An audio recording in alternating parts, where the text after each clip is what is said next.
Welcome, I'm the Kaiju no Kami. My name's Christian, but I go by the Kaijuologist. And I'm the Brony Reviewer, Silver-Quill. We are here at the Alamo Drafthouse, just got done with the double feature of a 35mm print of War of the Gargantuas and Monster Zero, and it was pretty awesome to see on the big screen. One thing I really loved is getting to actually see the detail in the miniatures. I loved with the 35mm that how grainy it was. A lot of times it covered up a few of the effect blemishes. It was hard to tell what was a cut in the actual film and what was a wire. So I thought it really helped at times. I loved when the film started backwards, then was upside down, then the tracking split. So the top was at the bottom and the bottom was at the top. Look, this is the joy of older cinema. You kids today don't know how good you got it. So get off my lawn!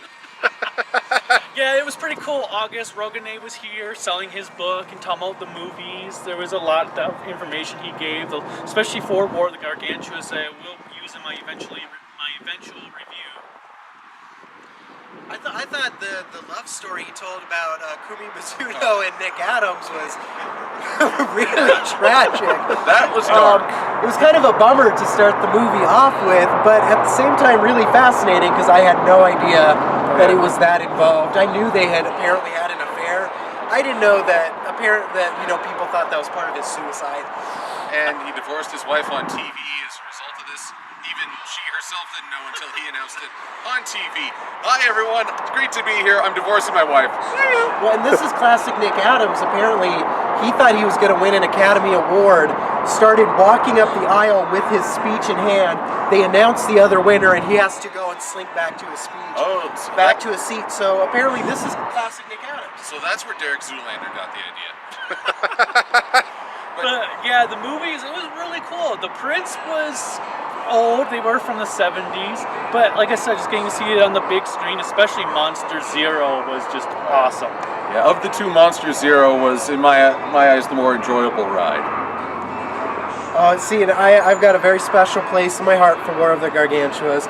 I can admit, though, as a new-time moviegoer, Monster Zero is hands down a more enjoyable cinematic ride than Gargantua is. Gargantua is a little more, it's not as even flowing of a movie. It's like military, monster, and then we got Russ Tamblyn pretending like he cares. Oh, an interesting note about that, I was talking to August.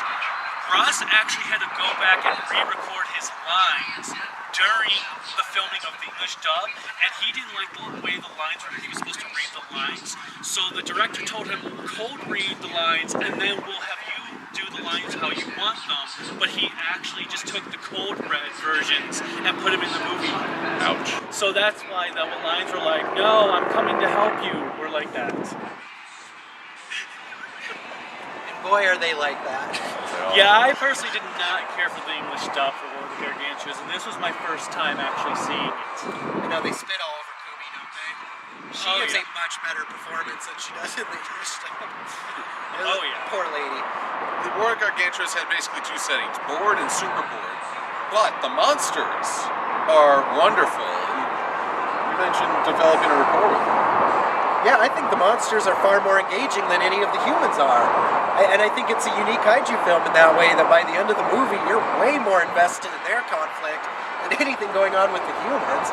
Oh, yeah. I love that.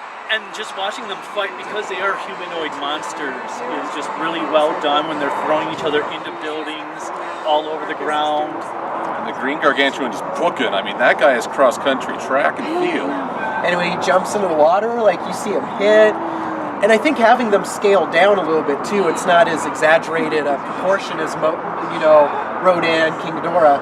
And so some of the model work, you get to see the buildings crumble in a little more detailed of a way. I love it. I love that movie. I do. And their physicality as well.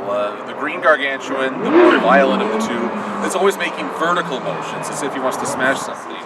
Whereas his brown brother is always giving sort of a no horizontal movement. So it's a yoga class. Green Gargantua, brown Gargantua. Lyra and Sanda. Okay, people in the parking lot lot are probably looking like, what in the hell are those freaks doing? People in the parking lot are jealous of us. They're Yes, jealous, because we're awesome. they're jealous of our YouTube swag. Any last words before we go?